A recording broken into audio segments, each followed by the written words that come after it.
आप देख रहे हैं भारत न्यूज, हर खबर आप तक।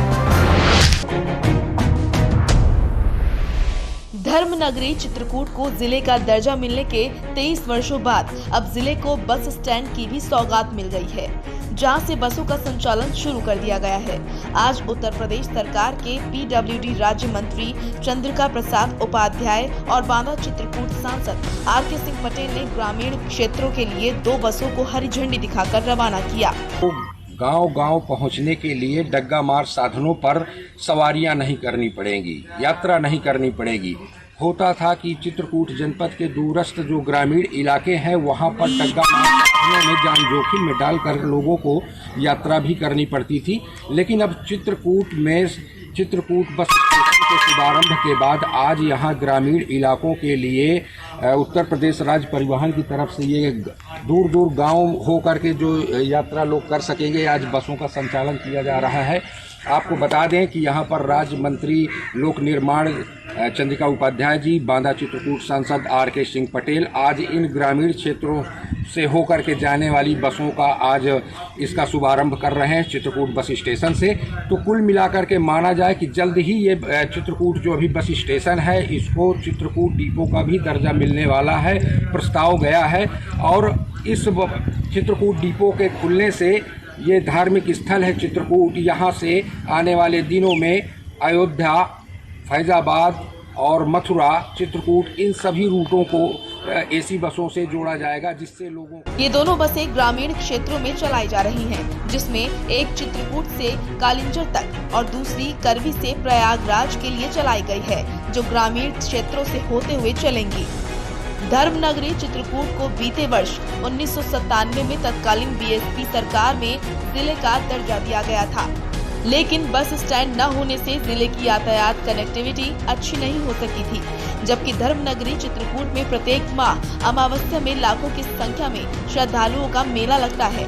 काफी प्रयास के बाद धर्मनगरी चित्रकूट में बस स्टैंड की सौगात मिली है, जिसका शुभारंभ प्रदेश के मुखिया योगी आदित्यनाथ ने वर्चुअल लोकार्पण के माध्यम से किया। राज्य मंत्री चंद्रिका प्रसाद उपाध्याय ने कहा कि धर्मनगरी चित्रकूट को बस स्टैंड की दरकार बहुत वर्षों से थी, जो अब जाकर पूरी हुई है। अब यहां से देश के सभी स्थानों के लिए बसों का संचालन शुरू हो सकेगा।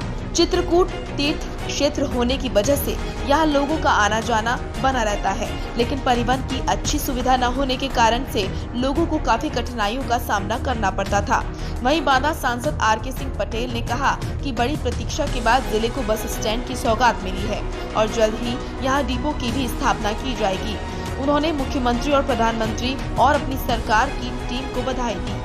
साथ ही सांसद ने कहा कि अब ग्रामीण क्षेत्रों में जहां आवागमन के साधन सुलभ नहीं थे, वहां भी रोडवेज बसों का संचालन किए जाने से जिले वासियों को काफी सुविधा मिलेगी और यहां का विकास हो सकेगा।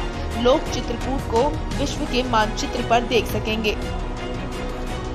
चित्रकूट से अशोक द्विवेदी, भारत न्यूज। ऐतिहासिक जो हमारी धरोहर है, भगवान कामतानाथ जी की नगरी है। भगवान श्री रामचंद्र जी यहाँ 12 साल वनवास में यहाँ रहे हैं।